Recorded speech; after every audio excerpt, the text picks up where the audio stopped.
Hello, welcome to 3 Lanes number 41. This time, I would like to talk about a subject that I've been trying to understand for a while. I mean, it's not extremely complex, but this is related to photography. Already, if you're listening to this, you know what it is, and it's uh, color filters for photography. But I tend to not use something until I really understand if I need it or if I have a use for it, a specific use case. And the more I look into color filters, specifically for black and white photography, I'm more inclined to say that I might not have a use for it, but I'm still intrigued about it. And today I would like to give a brief and simple explanation for what the filters are for, how they came about, and finally, like maybe helping you out making a decision if you need them or not. And from my point of view, I'm still 50-50, let's say. I don't think I'm completely convinced that I need them. All right, let's begin.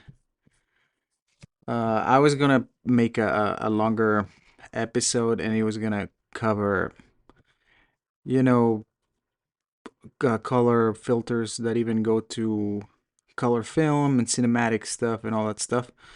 But I decided to narrow it down to just black and white for the sake of simplicity and just, to actually narrow down to the subject that I'm actually interested in. But these type of filters, color filters, were invented to correct the way film recorded color onto the grayscale, providing creative and technical control over contrast and tonality. And why color filters or for black and white film? Because we think black and white. Why the heck would you need color filters?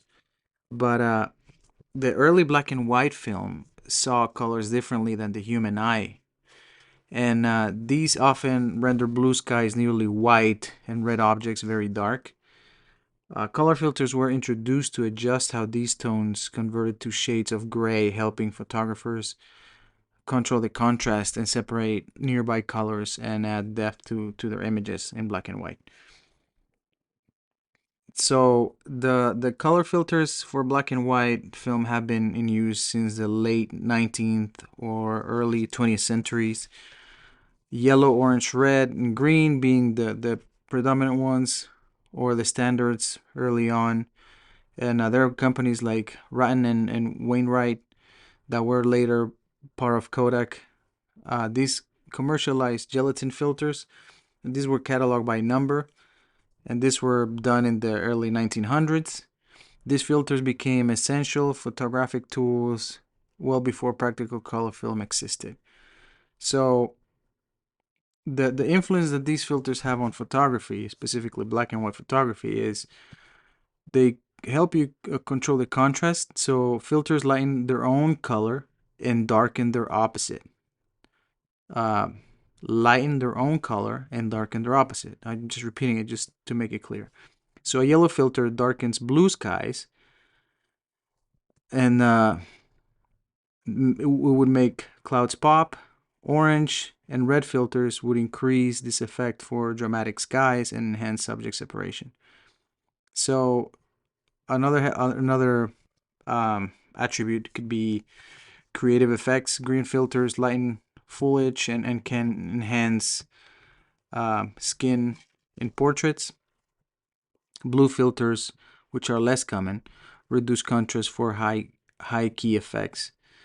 There's also the usage for just for artistic expression, right, to make your photography different. Filters help create iconic high contrast landscapes, such as those by Ansel Adams, and portraits with precise tonal control, deeply influencing photography, the photography's visual language. There are some notable examples of obviously photographers that famous photographers that use these filters. Ansel Adams used red filters to create nearly black skies and striking contrast in his landscape masterpieces.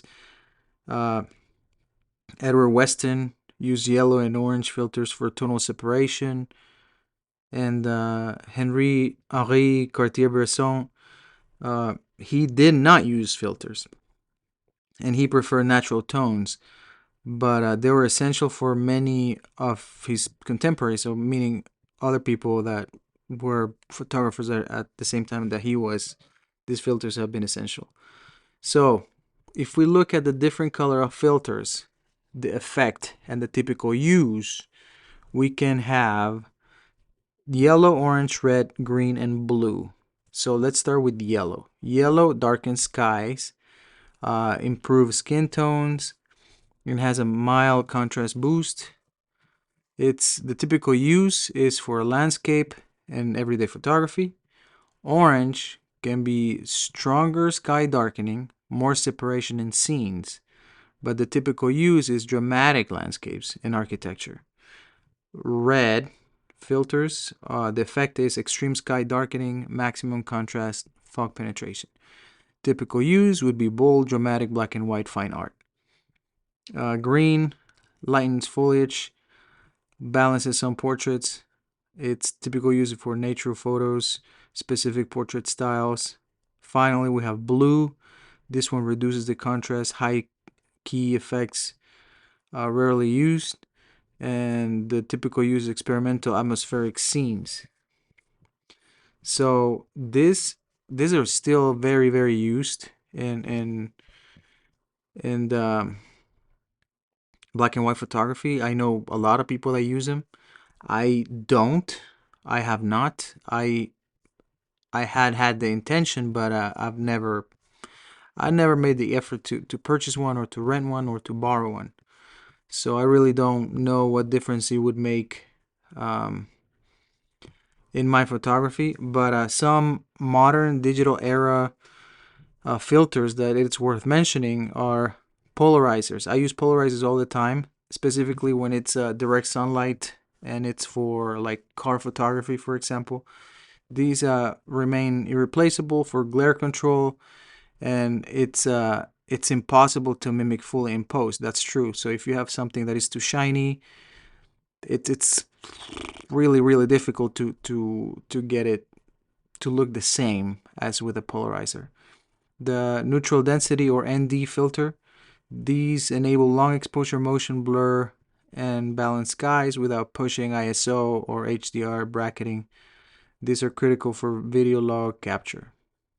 Next, we have the specialty Aerochrome filters.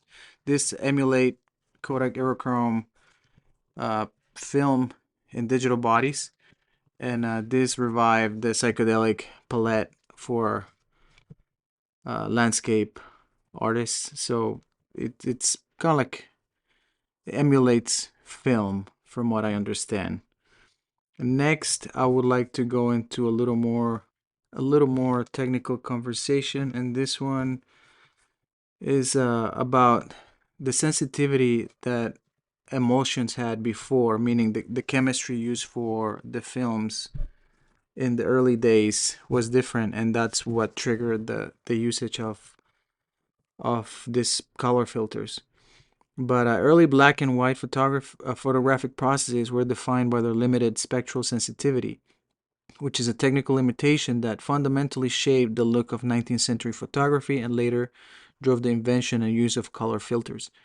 So there's two types from what I see, and it's the daguerreotype and wet collodion plates.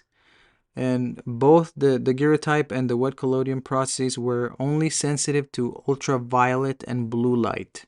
So their usable sensitivity range roughly from 383 nanometers up to about 530, with a peak around blue wavelengths.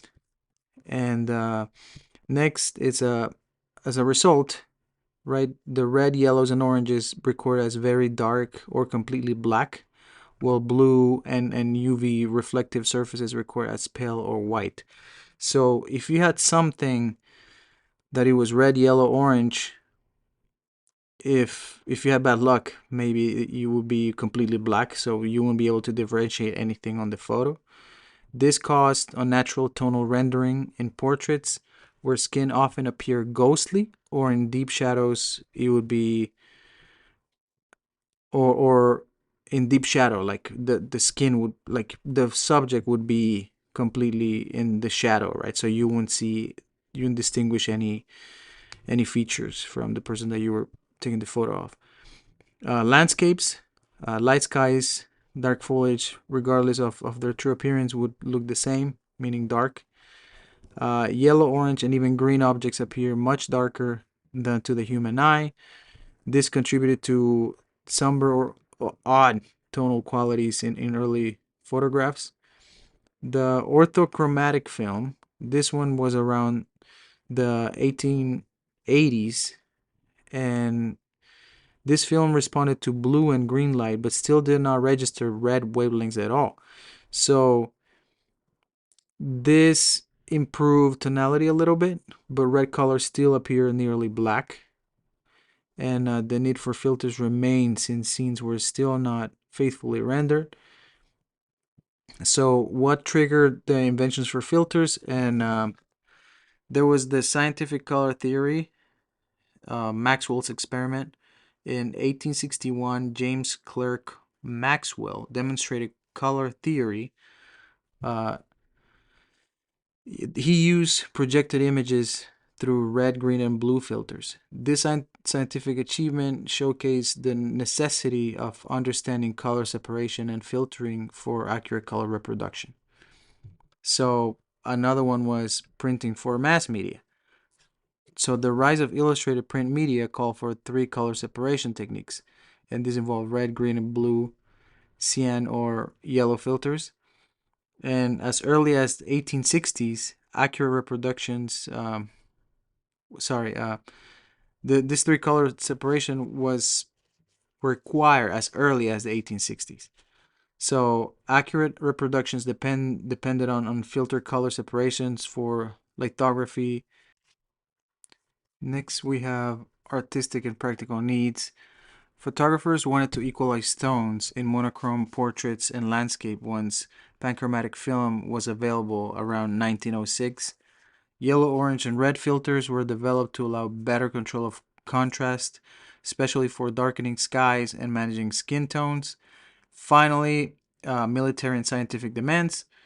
World War I and later scientific advances demanded precise wavelength isolation for aerial reconnaissance, astronomy, and microscopy. Specialist filters, infrared, ultraviolet, were engineered to enable imaging beyond the natural reach of film emulsions.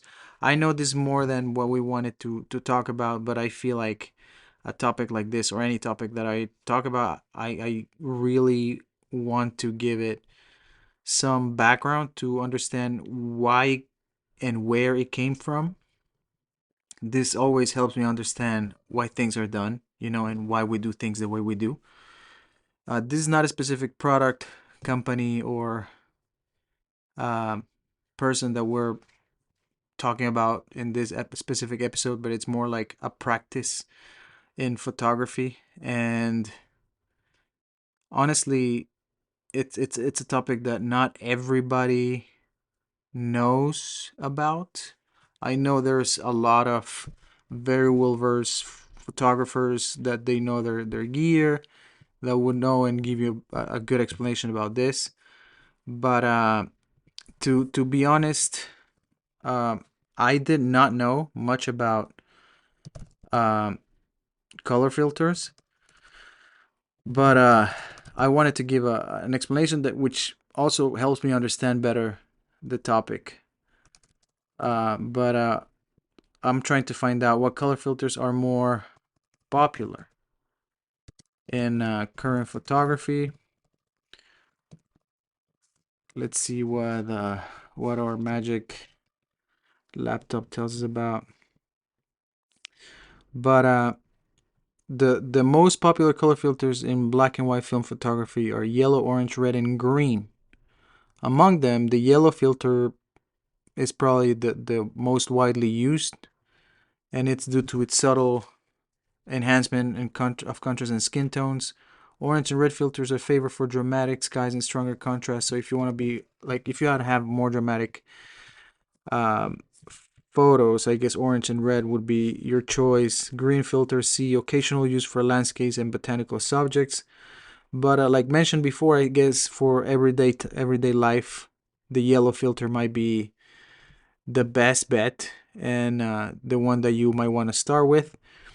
The standard filter for everyday black and white work. It subtly darkens skies, improves skin tones, reduces haze, and increases overall scene contrast. It is the classic default for both beginners and professionals. I think I might give it a try. I might get a yellow filter for a medium format and for a 35 millimeter and see where that goes. Next episode, I might do it on the Super Takumar uh, lens that I got. Man, I don't know why I blanked out that time.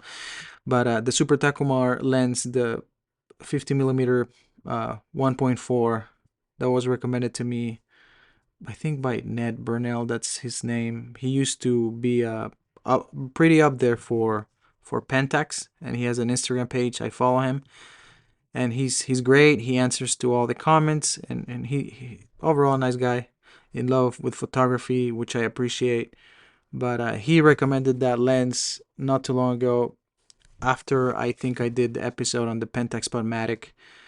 But yeah, that lens has been magic, man. It's so good. The photos are so much crisper. The quality of that lens is so good.